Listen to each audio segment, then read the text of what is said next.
suite à une recommandation forte de la Chambre régionale des comptes. Didier Robert annonce son départ de la présidence du conseil de surveillance d'Air Austral. Le président de région et sénateur de la Réunion répond à nos questions concernant la compagnie aérienne Air Austral, aborde le sujet de la continuité territoriale, revient également sur l'attribution des contrats d'avenir au secteur marchand et à la contribution de sa collectivité, et enfin évoque avec nous sa priorité des prochaines semaines, le projet d'écocité sur la zone de Cambé. J'ai pris la décision, et j'ai annoncé ce matin au conseil d'administration, de me retirer donc, de la présidence du conseil de surveillance d'Air Austral pour pouvoir effectivement me concentrer sur d'autres dossiers, peut-être aussi sensibles, et en considérant aujourd'hui qu'Air Austral, depuis 3 ans, avec son président du directoire, M. Mallet, que nous avons apporté tout ce qu'il fallait pour permettre à cette compagnie, à la compagnie réunionnaise, donc d'aller à nouveau de l'avant. Aujourd'hui, Air Austral va mieux, la situation financière est stabilisée, il y a de nouveaux projets qui sont en cours, et donc je considère qu'à ce stade, je peux effectivement peut-être prendre un peu plus de recul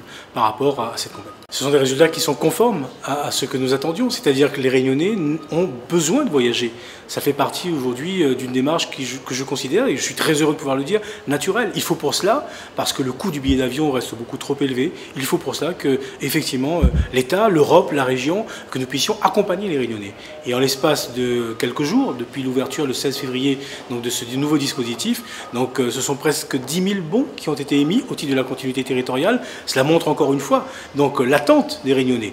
Donc aujourd'hui, je me bats encore pour essayer d'obtenir un partenariat du côté de l'État, du côté de l'Europe, pour venir renforcer notre dispositif. C'est une avancée vraiment très importante et très intéressante, permettre enfin au commerce, et notamment aux petites entreprises commerciales, de pouvoir bénéficier d'un dispositif comme les emplois d'avenir.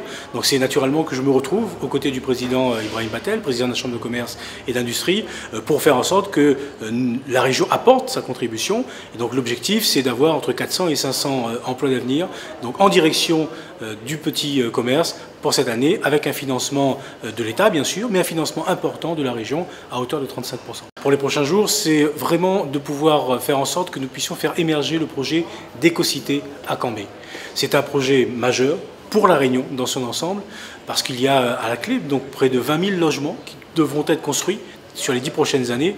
C'est un projet qui est sensible, difficile aussi et complexe à mettre en œuvre, avec le président du DCO, avec Joseph Signy-Mallet, mais c'est surtout un projet d'intérêt général pour l'île. C'est un des dossiers que j'évoquerai dans les prochains jours avec la commissaire européenne, parce que je veux qu'il y ait une prise en compte au niveau européen de ce projet qui doit être un projet exemplaire en matière de développement durable pour la Réunion.